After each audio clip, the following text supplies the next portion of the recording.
નમસ્કાર, નવનિર્માણ ન્યૂઝમાં આપનું સ્વાગત છે. ભારતીય રેલવેના ઇતિહાસમાં આજનો દિવસ સુવર્ણ અક્ષરે લખાશે.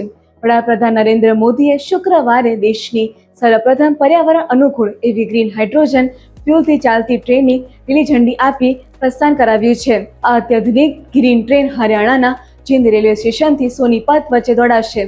આ ઐતિહાસિક સિદ્ધ હાંસલ કરવા સાથે જ ભારતીય ટેકનોલોજી અને ગ્રીન એનર્જી ક્ષેત્રે વૈશ્વિક સ્તરે અગ્રેસર બન્યું છે. હાઇડ્રોજન ફ્યુલ ટેકનોલોજીની મદદથી ટ્રેન ચલાવનાર ભારત હવે વિશ્વનો 5મો દેશ બની ગયો છે.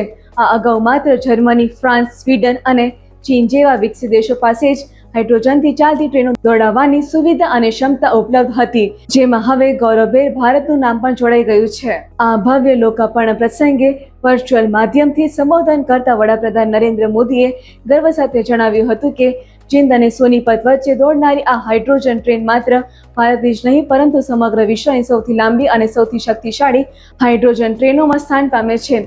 સંપૂર્ણપણે સ્વદેશી ટેકનોલોજીથી સજ્જ એવી આ ટ્રેને ભારતીય અગ્રણી રેલવે એન્જિનિયરો દ્વારા અત્યંત ચોકસાઈપૂર્વક ડિઝાઇન કરવામાં આવી છે અને ભારતીય ઉત્પાદન કંપની દ્વારા જ તેનું નિર્માણ કરવામાં આવ્યું છે, જે મેક ઇન ઇન્ડિયાનું શ્રેષ્ઠ ઉદાહરણ પૂરું પાડે છે. વડાપ્રધાને વધુમાં ઉમેર્યું હતું કે હરિયાણા આજે વિકાસના પાટા પર બમણી ગતિથી દોડી રહ્યું છે. આ ક્રાંતિકારી પહેલથી હરિયાણાનું નામ રેલવે ઇતિહાસના પૃષ્ઠો પર હંમેશ માટે અંકિત થઈ ગયું છે.